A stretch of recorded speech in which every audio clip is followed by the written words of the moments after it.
So if you see zinc get all crazy in price and they're asking people, bring your pennies in, we don't care if they're copper of the pre-83s or post-83 where it's zinc and copper, we'll take it all because they still get 2.5% copper out of the zinc penny.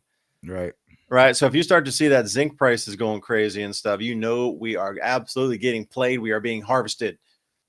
Well, it's the shutdown of movement, a free movement of people with resources. They don't mind if people with zero resources migrate. That's not what we're talking about. We're talking about people being able to move from country to country, state to state, own their own property, have their own resources. That is being cut out.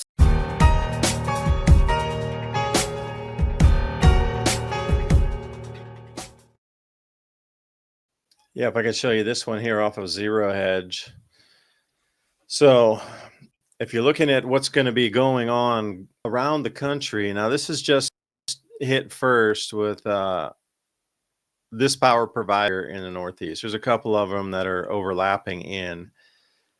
The power bills are getting so expensive because the power cost of the AI data centers are lumped in with the residential rates. So they should have their own class and their own category of usage and build out and billing by the megawatt. It should be in its own class, but it's still mixed in with just the general public.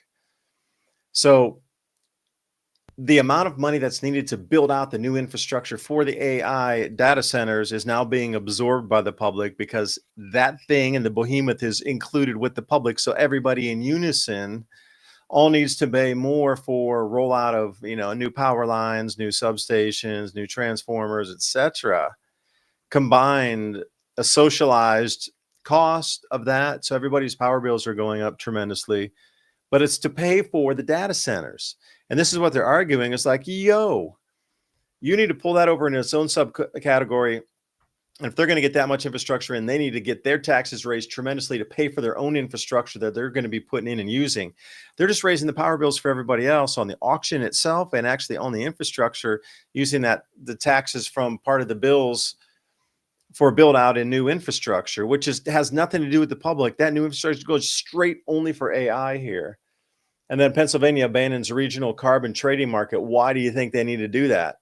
Well, they need to go back to gas power and find it from somewhere else and pull it in at breakneck speed. PJM's one of those ones that I kept warning about and talking about during the cold last year when that super freeze came down, because their lines they're completely stretched. Over maximum, max, plus over capacity right now.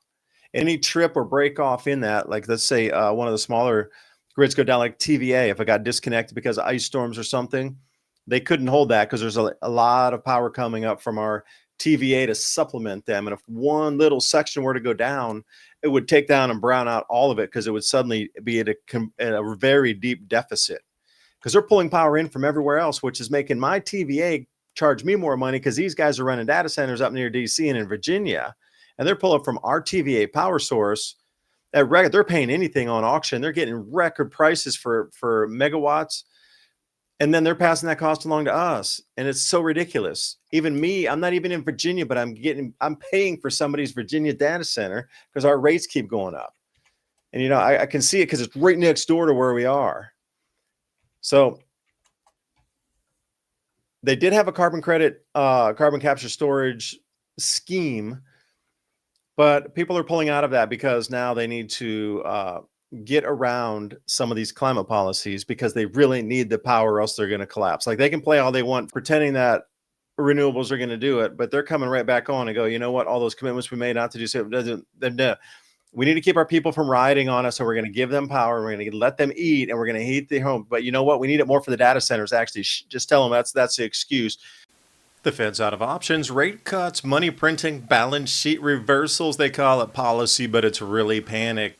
This is the end game economics, where hope replaces discipline and the illusion of control finally breaks. They're not cutting rates because things are strong. They're cutting rates because the system is cracking. The labor market's stalling. Confidence in the dollar is fading fast. For decades, the Fed built a house of paper. Now they're striking the match that could burn it down, leaving you to pay the price. Every cycle ends the same. Bubbles, bailouts, and broken retirements. That's why Smart investors are moving to what's real. Gold and silver. When's the last time you actually held the wealth you've spent your life working for?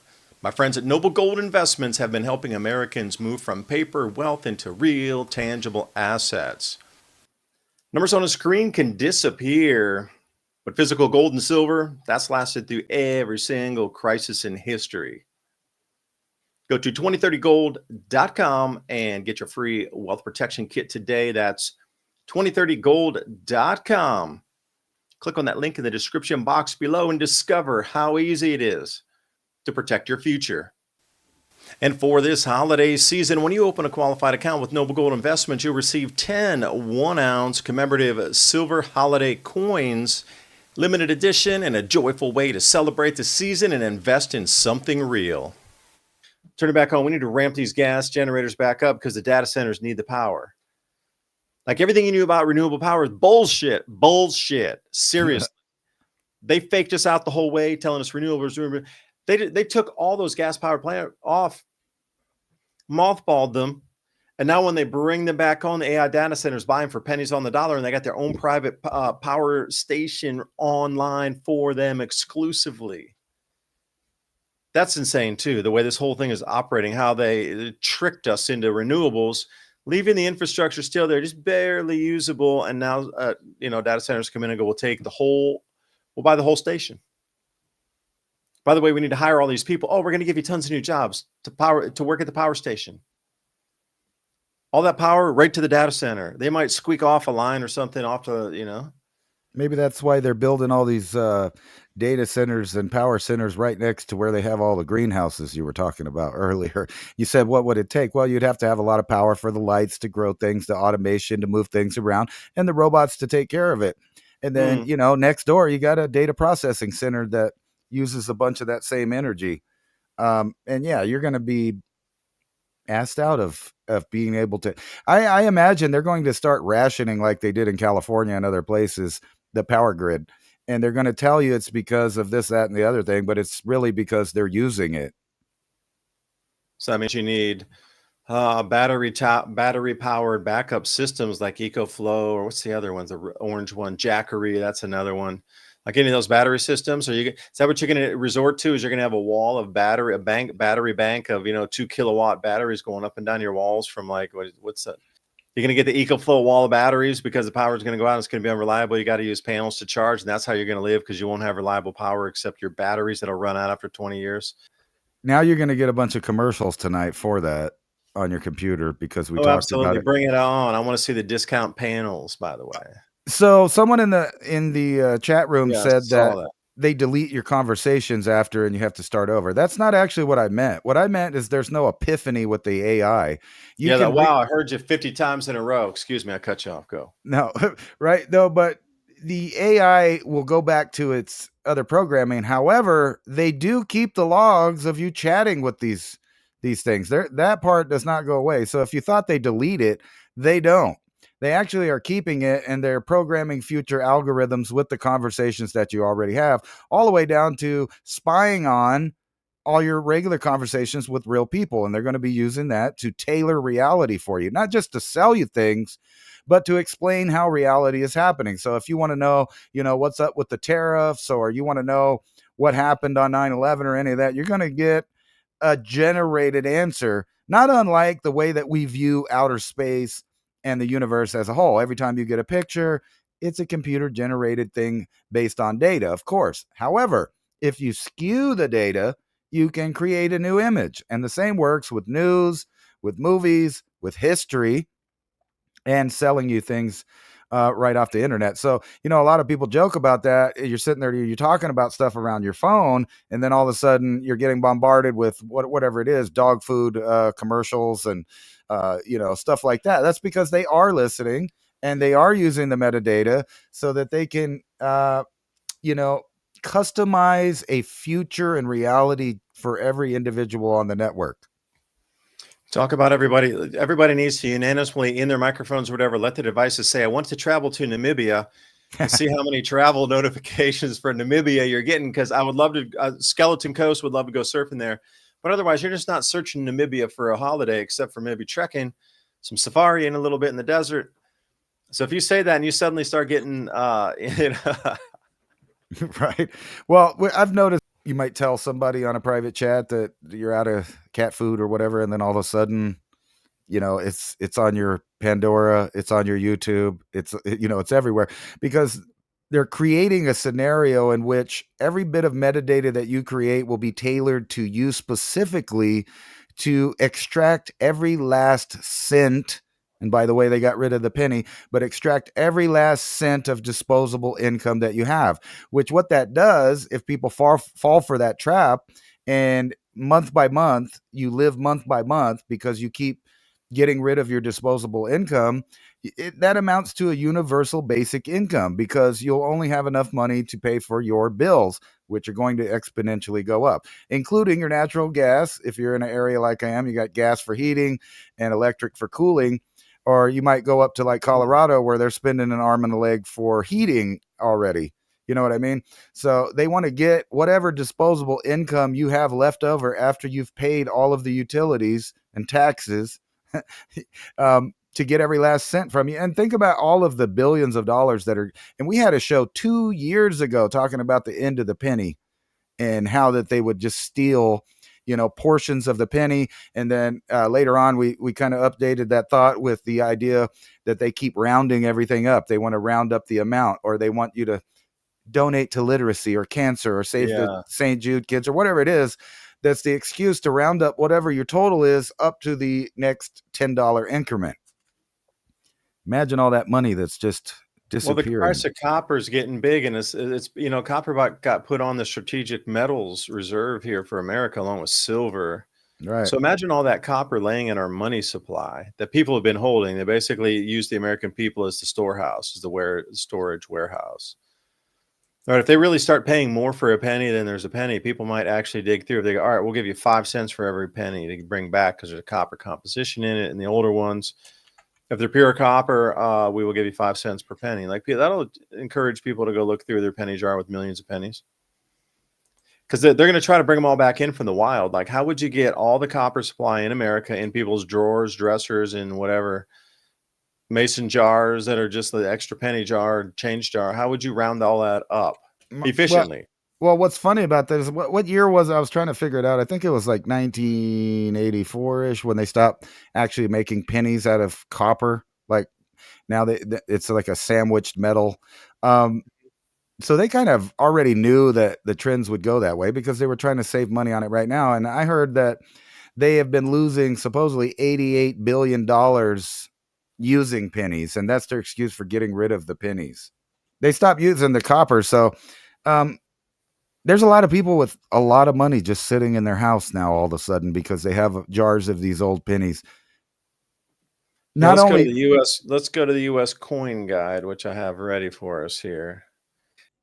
Yeah, ransom was 1982, and it's 97.5% zinc and 2.5% copper after 1982. So pre-82, very valuable pennies. Pre-64, very valuable dimes, quarters, nickels. Well, the war got that nickels, you go to silver. 45, 43 to 45 for that, but dimes, quarters, half dollars, silver dollars. But the war what nickels had the silver in the war nickels. what does the government do when everybody just keeps all of their change from now on and doesn't even use it? Right, the pyrite's worth money now, the fool's No, go gold, ahead. because of all the lithium in it. No, that's what I was going to say. Things that were No, you're previously kidding thought me. of as worthless, yeah, people buy their pyrite now. Fool's gold. Yeah, and the wheat pennies, these kind of things. I mean, there's collector value to that too. And yeah, and so you're starting to look for, the American people hold an enormous amount of reserves just in your pockets and in your closets and in your drawers. Like, it's just spread out. They need to get it back in one place.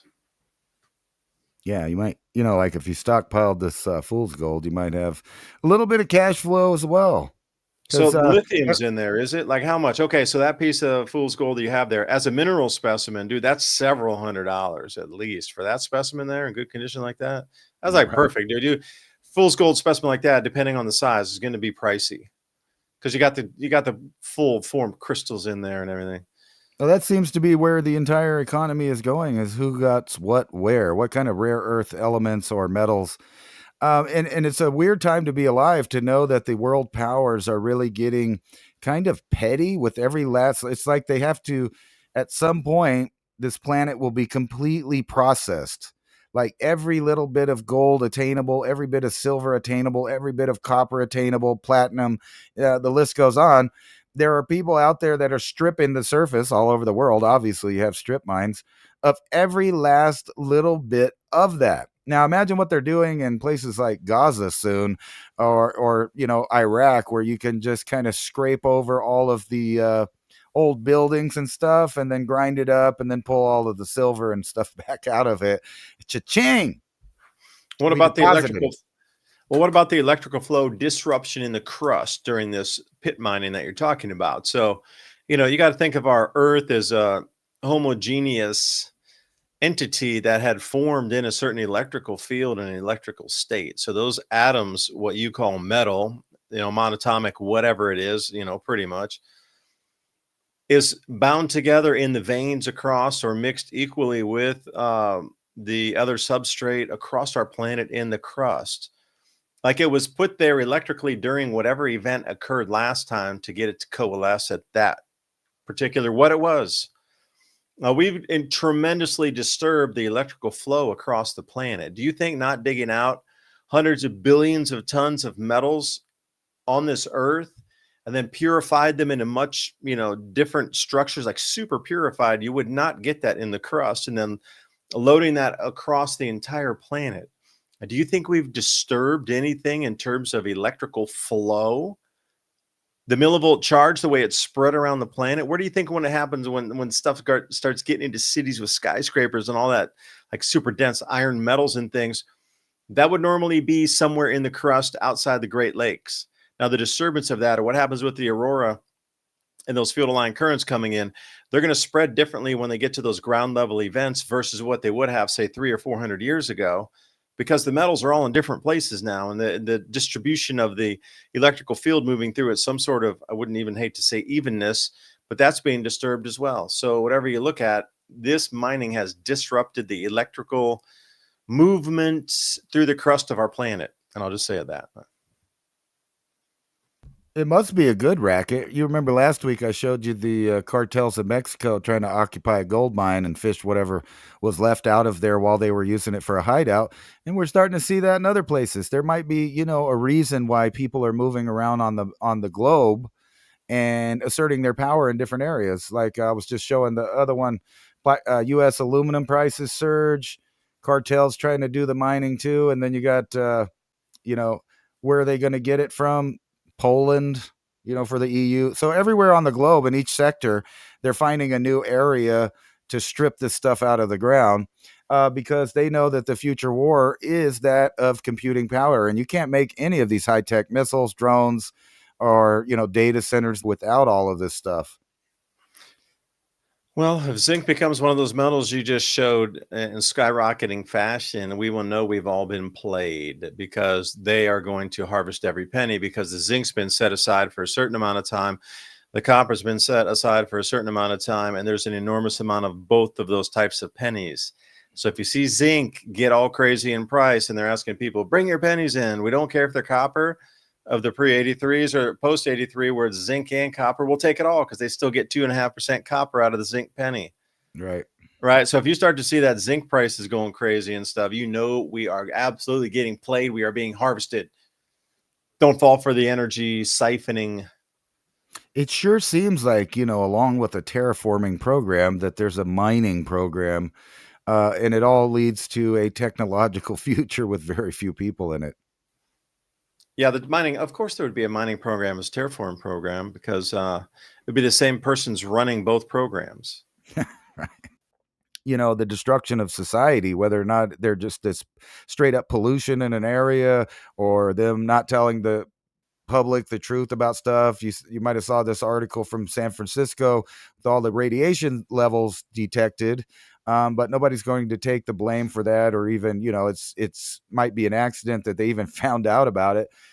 And it's interesting you mentioned that Right. it seems like we're entering a new phase of something, because I've talked to a couple other people that feel the same way, like we're at step 2 or the new phase. Can you define that a little more and what you mean by that new phase or the new world part that we're entering in now versus what that COVID come out of that, some stability a little bit, but now we're entering right back in.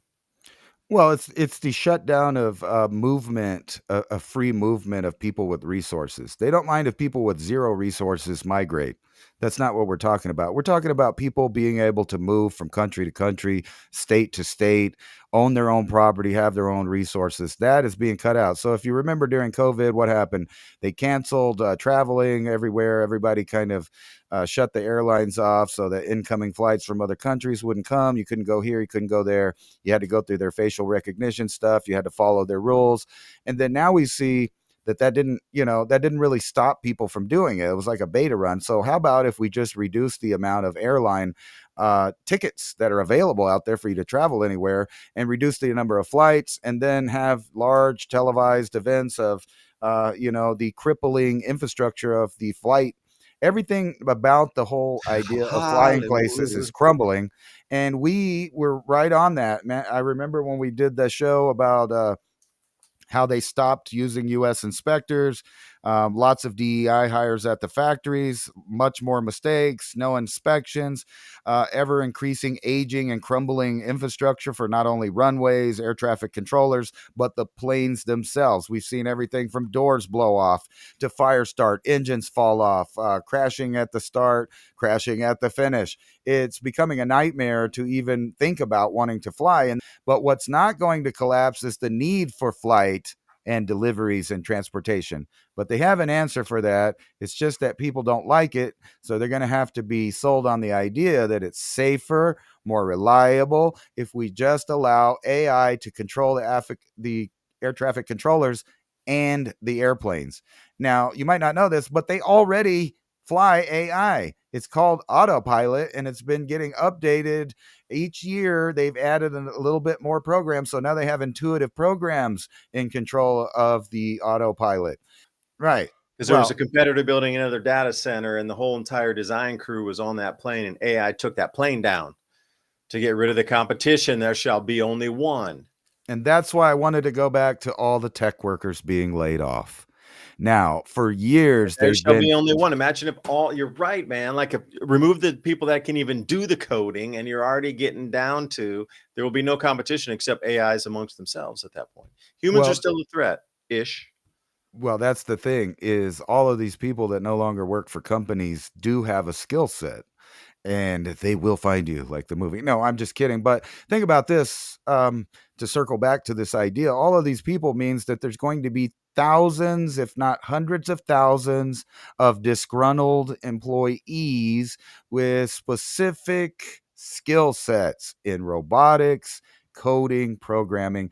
And for almost a decade, they've tried to scare the bejesus out of us with the idea of cyber attacks. If you remember, cyber attacks were thrown in your face and popularized and Hollywoodized and put on every news article all the way up until about 2022, 2023. They kind of And it started didn't laying off happen on as it. they portrayed it, did it? It didn't really No, roll out like they portrayed it would do. no, there was no reason for it yet. But now, if anything happens worldwide, like say, I don't know, our country decided that another country was an enemy, they might just start having problems in the sky. And they could all be blamed on some hacker sitting in grandma's basement halfway around the world. They did it. That's what happened. There's nothing private, not a keystroke, not a conversation, nothing. And it's expanding out into ways where people are worried about feeding themselves and whether or not they're going to pay the rent. They're not busy, fighting the technical revolution of spying and their rights dissolving. They just aren't doing it. Yeah, it's like this present world is not meant to last past this era. So everything we're seeing decaying is, see, there's already something here showing you that it's not meant to go past this time limit here. We're at the very end of it, or they would be repairing it. So it is at the disposable edge of things. So you might have to ask yourself, why is that? Like, what are we going to be entering where none of our infrastructure currently, from the locks to the roads, the ports, and everything in between, is no longer going to be needed in the future? They're letting it go. They're not spending any money because they know at the end of this event, it is not going to be usable any longer, or we won't use it. But they're interchangeable there. Maybe we won't use the roads, but they're still usable, but there's some other way to propel or transport something. And I think it's funny too that all of these tech firms and corporations that fill a lot of cubicles no longer need people to fly back and forth from New York and San Francisco because there's such of a technological uh, degree of success with communication now. Those jobs are unnecessary. Therefore, a lot of the flights are unnecessary because most of these flights were built on business patterns where people Mm-hmm. needed to go. They needed to be in LA tomorrow. They needed to be in Shanghai. They needed to be in, wherever it was. Now they don't need that. There's just less and less. So you're going to see more and more of the elite being the only people that are really flying on flights around the world. But that's okay You're going to because have to get in Putin. on a share on a private plane. That's going to be the future of air travel. So again, if we're Right. talking about the future of air travel, or you're looking for a niche to dive into, hey, note to self here: arranging flights and tickets on private airlines that, because some of these airplanes hold up to 20 people. So imagine if you're splitting the cost, instead of going to a commercial route or getting like a first class ticket, to be able to find those with airplanes that would be willing to like share on the plane. So if they have a 20-person plane, they might be able to get 10 or 15 of those seats filled going over to airlines, but just private individuals who own their own private jets.